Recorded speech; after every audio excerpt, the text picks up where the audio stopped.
સમાચારથી શરૂઆત કરીશું। પંચમહાલમાં જ્યાં નીટની પરીક્ષામાં કૌભાંડનો મામલો સામે આવ્યો હતો, પોલીસે બે મુખ્ય આરોપીને રાઉન્ડ અપ કર્યાની માહિતી છે। તુષાર ભટ્ટ અને આરિફ વોરા જેઓ ફરાર હતા, પોલીસે તેમને રાઉન્ડ અપ કર્યા હોવાની માહિતી સામે આવી રહી છે।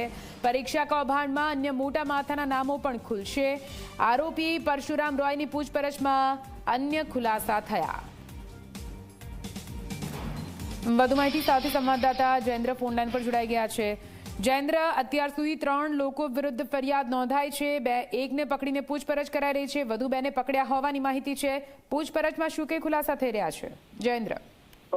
બિલકુલ, જે પ્રમાણે નીટ કૌભાંડ પંચમહાલથી સામે આવ્યું હતું ત્યારે પોલીસે ગણતરીની મિનિટોમાં જ જે વડોદરાના રોય ઓવરસીઝના માલિક છે પરશુરામ રોય, તેની તો ધરપકડ કરી લીધી હતી, પરંતુ આ સમગ્ર કાંડના જે મુખ્ય આરોપી છે તુષાર ભટ્ટ અને આરિફ વોરા, આ બંને જે છે તેમની ધરપકડ કરવાની બાકી હતી અને પોલીસને ચકમો આપી તે લોકો ફરાર હતા। ત્યારે G24 કલાક પાસે એક્સક્લુઝિવ માહિતી છે કે જે બંને આરોપી છે તેને પોલીસે દબોચી લીધા છે અને બંનેને રાઉન્ડ અપ કર્યા છે।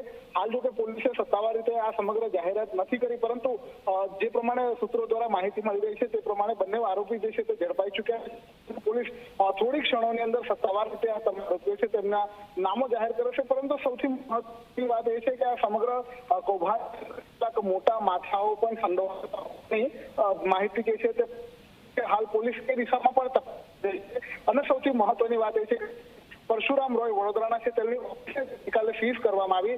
ત્યારબાદ તેની ઓફિસના જે મહત્વના દસ્તાવેજો છે, લેપટોપ છે અને સાથે સાથે મોબાઈલ અને અન્ય સહિતના જે દસ્તાવેજો છે તે મળી આવ્યા હતા, જેની પણ જે પોલીસ છે તે આ વ્યવહારોને લઈને, લેવડ દેવડને લઈને તપાસ કરી રહી છે, જેની અંદર મોટા જે ખુલાસા શકે છે।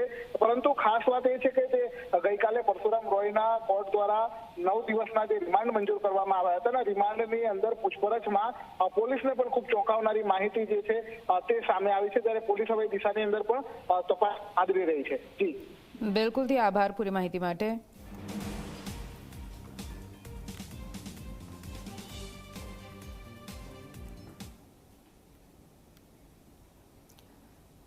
આગળ વધીએ, જૂનાગઢથી મોટા સમાચાર સામે આવી રહ્યા છે। જૂનાગઢમાં